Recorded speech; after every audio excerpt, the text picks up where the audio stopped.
Hey folks, welcome back to my channel. Okay, in the last episode we started a new game as the Luxar, the crystalline people, and we got a little way into the game.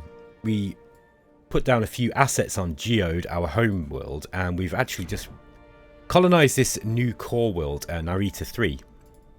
And we got ourselves a new governor, Chalcedony, oh gosh, Chalcedony Shah, something like that. Gosh, what a tongue twister. You'll notice here that the approval rate is a little bit low on this planet. This is largely because we've got high expectations, I think. So, yeah, if you see here, look, we've got Nathan Quen here. Now, that's that citizen here, and that is coming from the expectations here. You see, this modifies the approval of a citizen, okay? So, his overall approval is a little bit low. Now, it's going to be 66 turns to grow a new citizen here. Now, you'll find that when we roll the turn on, that probably will change because we have actually put down a colonial generator here. But these guys, they are slow to grow. That's part of the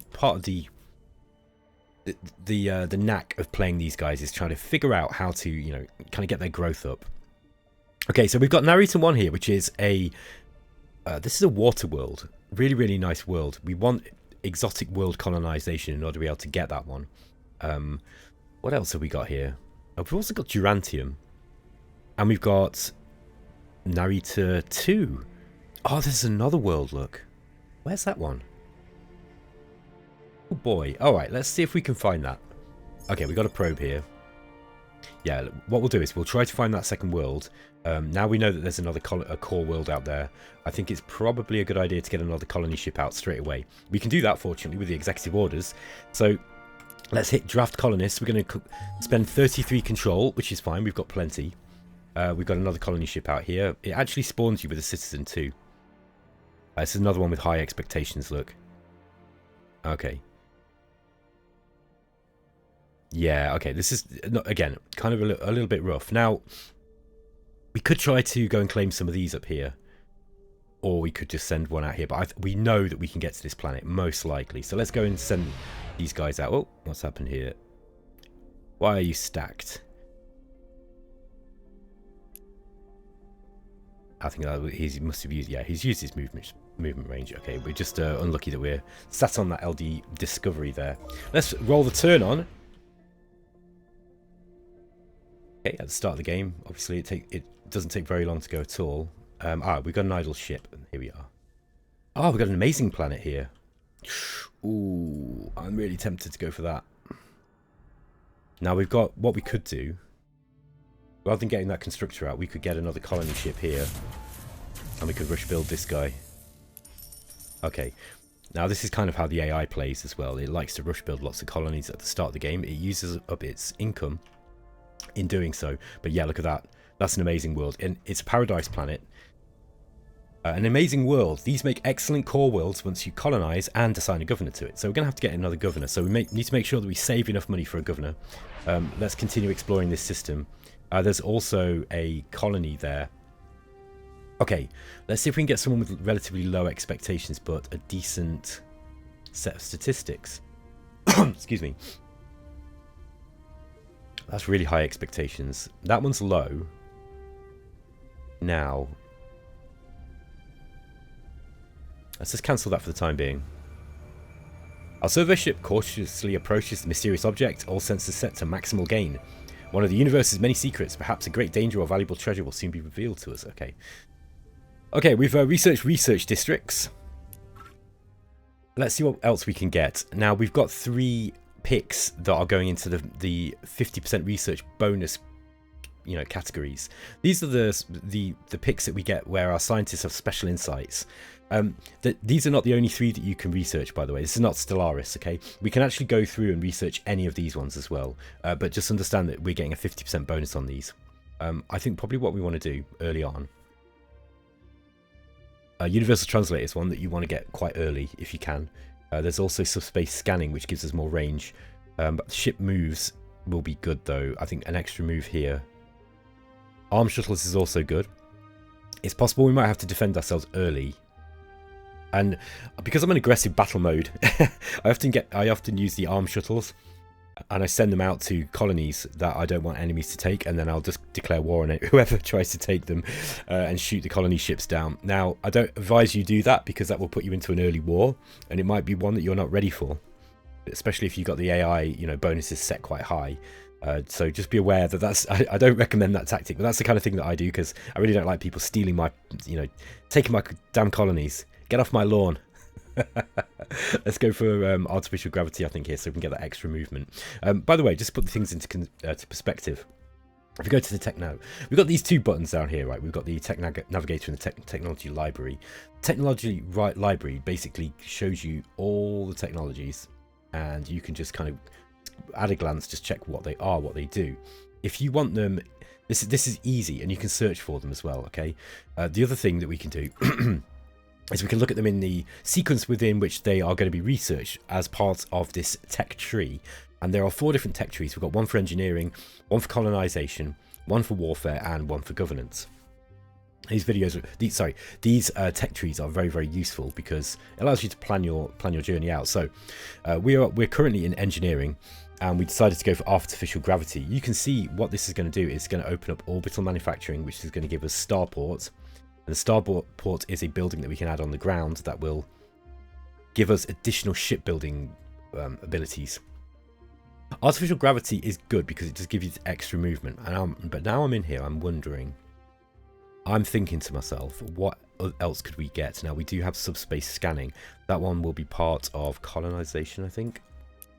Oh no, here it is, sorry. So it's subspace scanning here underneath artificial gravity. This one improves our sensors, allowing us to detect subspace streams. Now, this gives us +2 ship range, +2 sensor range. Sensor range is really, really good. And this will open up the subspace streaming. And at this point... Yeah, sorry. Subspace scanning actually allows us to detect the subspace stream. So in this game, I think we've only got 2 sectors, because I didn't want the game to be gone too long. So that can be a good one to go for. If you've got a lot of sectors and you're expecting... Like, for example...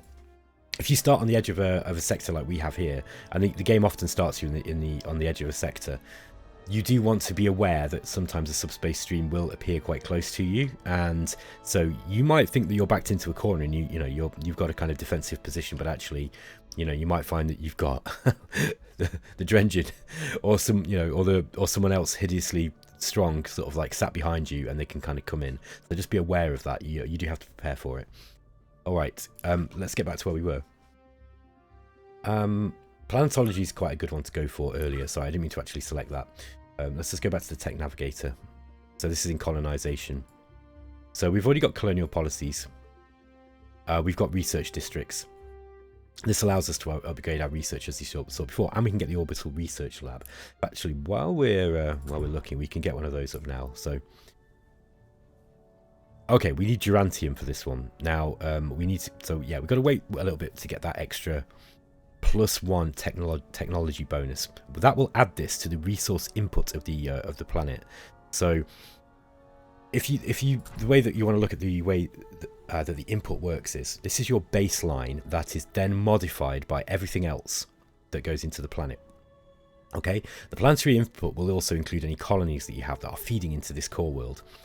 So you can, that's how you modify the planetary input. They can be modified by things like these orbital improvements. Certain there are certain kind of effects that you can get from artifacts and things I think might change them. So, but for the most part, these are relatively static. Okay, you can improve them slightly, but they are relatively static. All the magic comes from adding your city assets. Okay, so your planetary assets, these things here, the improvements, the districts. What happens is then they are modifiers that will modify these numbers and give you these numbers that come out here. So for example, you'll see that we've got mineral input 4, and this is coming from a geode, right? Minerals are a measure of a planet's raw mineral resources available to be directly applied to constructing improvements in ships. Okay, so what happens is that then is modified by all of these manufacturing bonuses. Okay, so you'll see here you got the mineral input 4, and then we get plus 9.72. Now this is it's modified by our approval. So the higher your approval, the more of all of your planetary outputs you get. So you want to keep approval high. It's really important. It's not like in some games where, you know, you got to keep it over a baseline because otherwise they start kicking off and, you know, rioting. They'll you know, And this is hardwired directly into this mechanic. By the way, this is really, really clever in my opinion. I think that this is a great way of seeing a direct, you know, of not only making approval and influence, you know, like things like research districts, right? Entertainment districts, sorry. Approval is really important because it directly affects all your output, and a small percentage increase in approval towards the end of the game will give you massive output. Okay, so do not ignore approval in this game. It's very, very important. You want to keep it high. The reason why I think this is such a wonderful mechanic and so well designed is because when you start thinking about like your tax rate, and you're like, oh right, you know, look, well, if we put it up to medium, it's 51. That kind of sucks. You know, we're going to get big penalties. You'll notice that we're actually getting like this actually directly affects your manufacturing output. If we were to go to low, you'll see that we get 13 manufacturing, whereas if we put it up to normal, we get 12. So there is a direct link between approval and all of these. Anyway, I got off on a bit of a tangent, but I just wanted to show you that the way that this is the thing that confused me the most about the game coming from GalCiv4. Is the way that planetary input is modified by all of your planetary districts, the improvements that you make, and things like, you know, for example, the manufacturing here, we've got this without slumber bonus, okay? And the without slumber bonus is coming from the policy that we put out. So that would be the, if we go to civilization policies, we've got this without slumber, gives you the 20% manufacturing bonus. If you get rid of this, look, you'll see that we have a much lower manufacturing output, and it affects it immediately. Look, this is 6.0, and if we change that back in, where are we? There we go. It's going up to 6.4. Now that 0.4% doesn't sound like a lot, but at the start of the game it is. You know, it's the difference between getting something out in 3 turns rather than 4, for example. So yeah, pay attention to these. It's not that complex. Just think about it. When you've got your mineral input modified by the approval. So we've only got manufacturing is 9.72. Okay, and then we're getting 65% of that, and then we're getting a whole bunch of all the bonuses on top, including the industrial centers that we've created, including the people that we've got assigned workers. All of these will give a bonus too. And yeah, then you end up with this number of 6.36. So there's a little bit of maths involved, but it does it all for you. And yeah, so that's how these translate into this. It's really, really important. And once you get your head around that, really, I feel that is the most complex bit of GalCiv, really. Like, if you're coming from the other games, there's a lot of other stuff going on. I'm not saying it's not like a deep game, because it is, but it's not an overly complex game in the sense of, like Shadow Empire or something, where you can be playing for 1,000 hours and still really not know what's going on. Okay, yeah, this planet is great. Look, Honda 2. This is the one we want. Definitely. Let's get. So what I did here was, we've actually got a. There we go, we've got a colony ship here. The reason why I cancelled that was because I wanted to have a bit of a closer look at what this planet was good for. Which leads into what we were talking about with the planetary quality. Oh man, this is an amazing planet. Okay, you don't get them this good so often. 5 minerals is high, 4 technology is pretty good, 7 wealth is very, very high, and farming 7 is high, and 12 cultural significance, right. I think that it's going to be important for us to get our borders out as big as we can if we're a defensive faction, because you want to be fighting within your borders, okay? So cultural significance is a big one. So really what we want is someone who's got intelligence, because we can make use of this wealth bonus. Diligence is going to be useful as well for farming and for minerals. And then we obviously, technology is the same as wealth. You need intelligent people. So we want someone who's smart and who's got decent social, if we can. Let's look at who we've got on this planet. None of them are very social. All right. In that case, let's get someone who's diligent and intelligent. This guy is going to be good. GalCiv4. Expectations are very high, though. That's a problem. And I'm honestly willing to take a bit of a hit. This is going to be the one here. Look, he's actually got the highest social as well. 10 intelligence, 4 social, 8 diligence. 9 resolves make him a decent, reasonably decent soldier too if we get invaded. Okay, it's this guy here. Microline Om. Like some of the names of this game are kind of getting towards. They're not quite like Shadow Empire levels. It's silly, but they're. I do like that. That's cool. I don't think they're supposed to be comedy in this game particularly. Although it is not past Stardock to put in jokes in their games. And one of the things that I really loved about Fallen Enchantress Legendary Heroes was the kind of low-key comedy in it. I thought it was really well done, really well written. And yeah, it's not bad in this one either. Okay, so we've got Narita 3. We are also going to head out towards... Where's this other one? Okay, let's send this probe out this way. Ah, there we are, look. Narita 2, an excellent world. Now look at this one. Look at the difference here in outputs minerals compared to the one we just looked at. This is really small. In fact, this is a class 20 excellent planet. The problem is, it doesn't have the best resources. You might be tempted just to leave that one as a colony. However, I know better.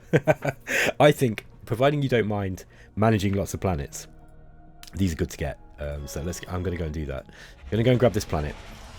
Let's carry on with this probe, just exploring around a little bit and see what we can find. Let's go out this way a little bit. Okay.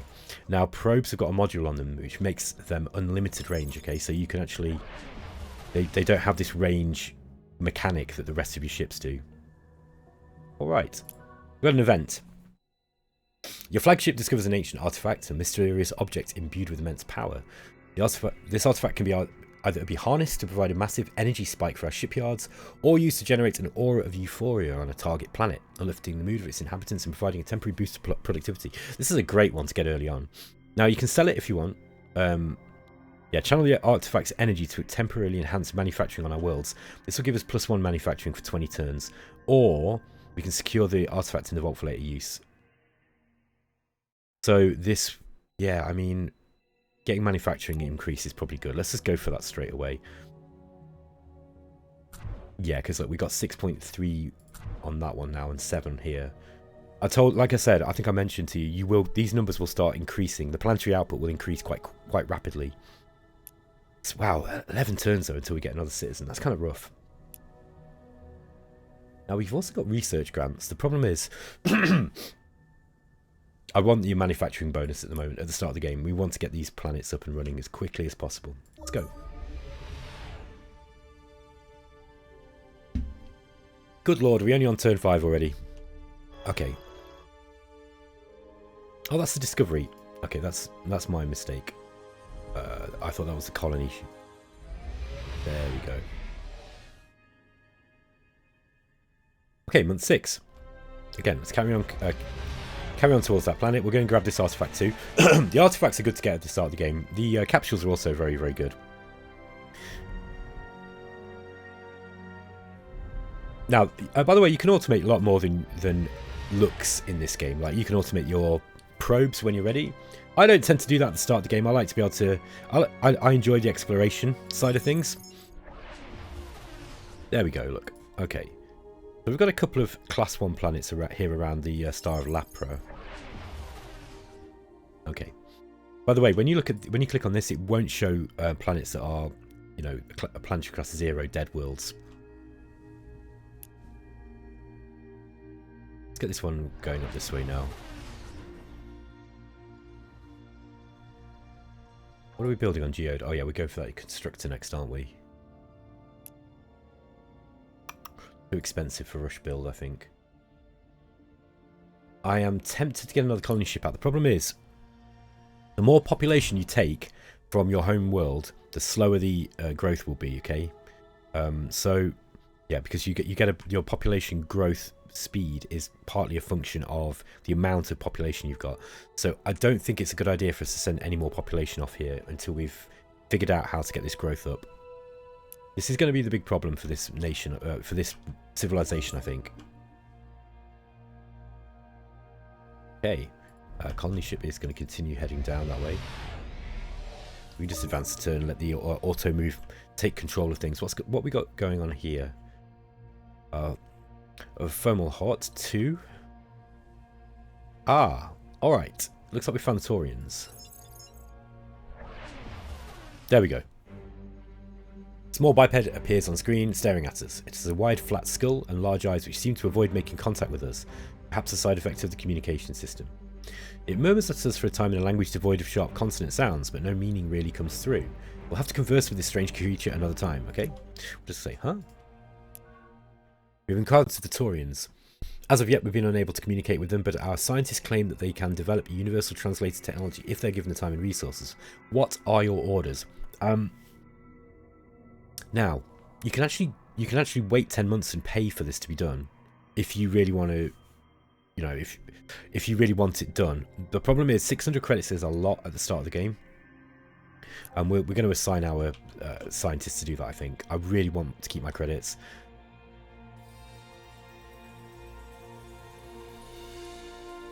Yeah, I think that was the right choice. Okay. Okay, so Geo just finished construction of this manufacturing district here. Manufacturing's gone up to 7.8. Approval is a little low. Yeah, we've got this Jacinta Far here who has got high expectations. Now, in the previous versions of the game, you could put these guys onto the spaceports, or the star bases, get rid of them. But you can't do that now. Let's see what we can do here. I wonder if we can get... Is there an approval slot? That doesn't look like it. But an echoing heartstone and Monsantium. Ah, this is going to be good to get early. I wonder if we can rush build this. Ooh, it's expensive. The thing is, though... Why do I want this? Well, Monsantium deposit will give us a special resource called Monsantium, which will be used in some later game improvements. Also, you can trade. It's a valuable resource for trade. The other thing is, it's going to improve food, and it's going to improve the level +1 to our population. Now, I don't think we want that immediately. Yeah, I mean, we've got plenty of food at the moment. In fact, we've got so much food that I'm tempted to train this guy as a worker instead. Yeah, there we go. Like 8.3 over 7.8, I think. We got less food as a result, but having excess food doesn't help you as far as I know. Yeah, it doesn't help you. So you want to kind of keep this low. Keep this number low. Not into minus numbers though, because then you stop growth. Okay. Wealth might be a good one. We don't have much income. In fact, we're only just barely breaking even here.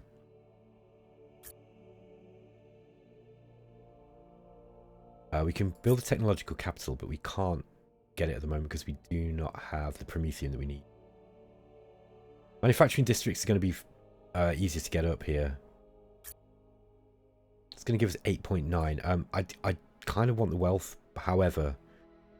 I think that the manufacturing is going to be more important in the long term. Yeah, so let's get another manufacturing district up here. We can always tear these down later on and change them. All right. So we found the Taurians. Let's see what's around them. Okay. Oh, there's their flagship. Look, they've got a cruiser. Wow, it's a good flagship. Okay. Okay, and we're going to colonize Narita 2. So you'll see this one now has gone into... It's a colony rather than a core world. Now it's feeding its resources directly into the resource input of Narita 3. So you'll see here that we've actually got the colony. It's telling us what we've got now. There's only a 2% decay, so we're only losing 2% of those overall resources. So you'll see here now the planetary input. It says we're getting +4 for this world itself, Narita 3, and then we're getting a +1.97.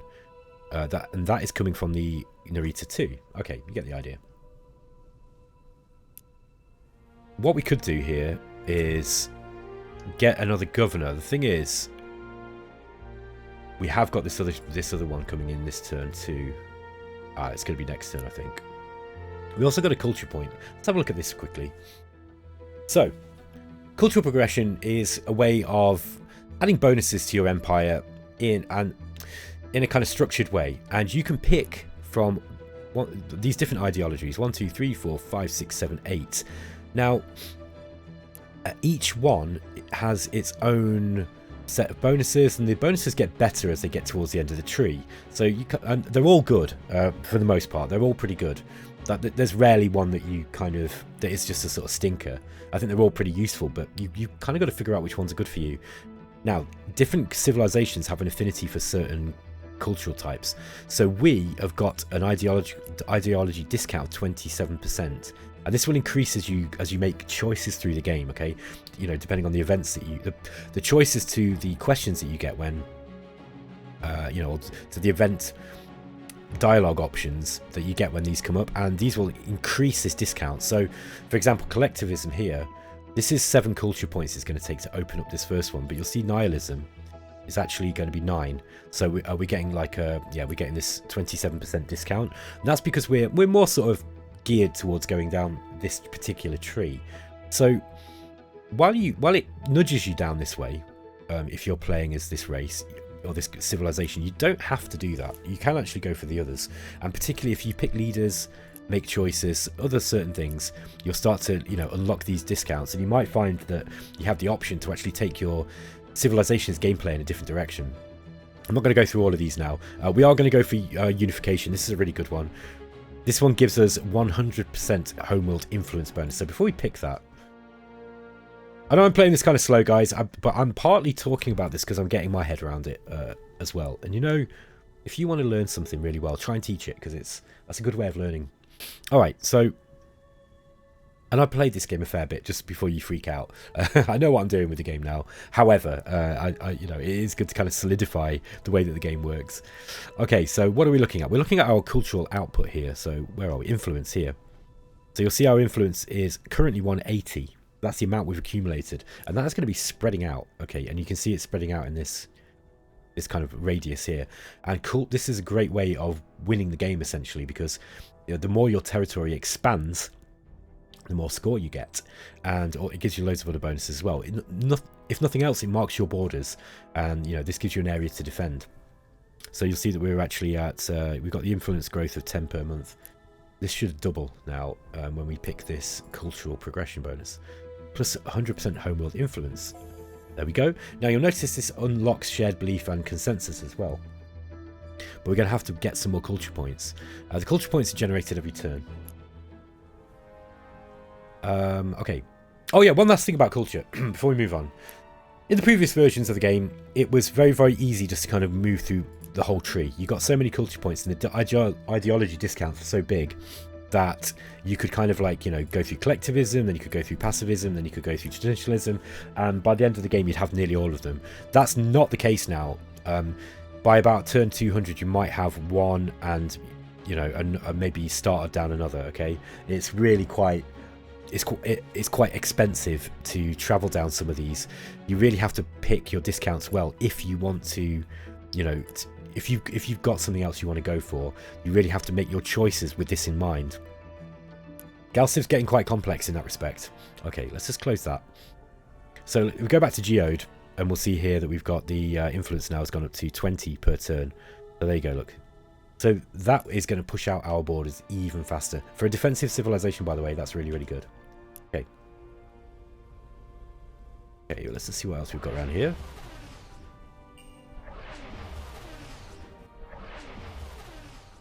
Okay, we moved into the next turn. The game's really nice. It allows you to move and do things. It kind of allows you to look at certain parts of the game while the AI is taking its turn. The game makes use of multi-threading in that respect. So, while the AI is thinking about stuff, you can still do things as well. That might be really, really nice for multiplayer. Our ship has stumbled upon a peculiar artifact adrift in the cold void of space. It appears to be a cage, but not for any ordinary creature. This containment unit was designed for something monstrous. We have 2 clear options: keep the artifact and possibly unleash the beast at a strategic moment, or study the cage's advanced technology, risking the inadvertent release of the captive creature. Okay.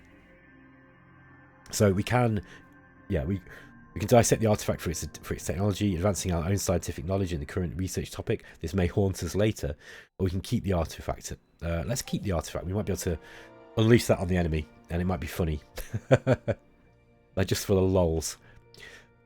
Okay, the LD Discovery. I think what I'm going to do now... I'm going to manually control it for a little while. just for the start of the game. By the way, you'll see this little arrow means that we can upgrade the ship. At the start of the game, we get the option between hit points, more moves, or sensor range. Sensor range or command bridge is pretty good at this point, but I like the moves. I like being able to get around the map faster. Gosh, is that the time? Okay. Civilizations doing the most research, while the Taurians look like they're out researching us. We've got planetology. There we go. All right.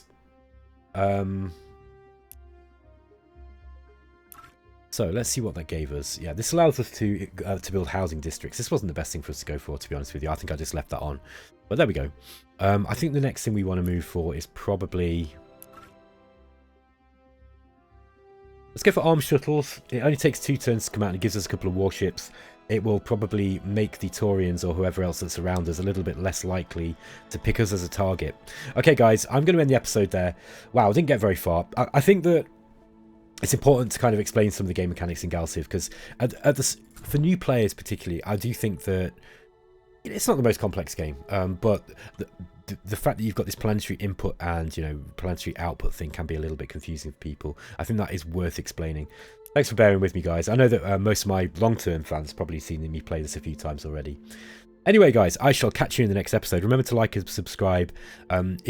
If you're interested in this game, and by the way, I'm doing my salesman thing now, okay? So, like, battle mode streamer off, Stardock salesman on. If you like the look of this game, go and wishlist it now. You know, you don't feel pressured into getting it in early access. The game is pretty... this is great now. Like, if this game didn't change any more than it is now, it would be...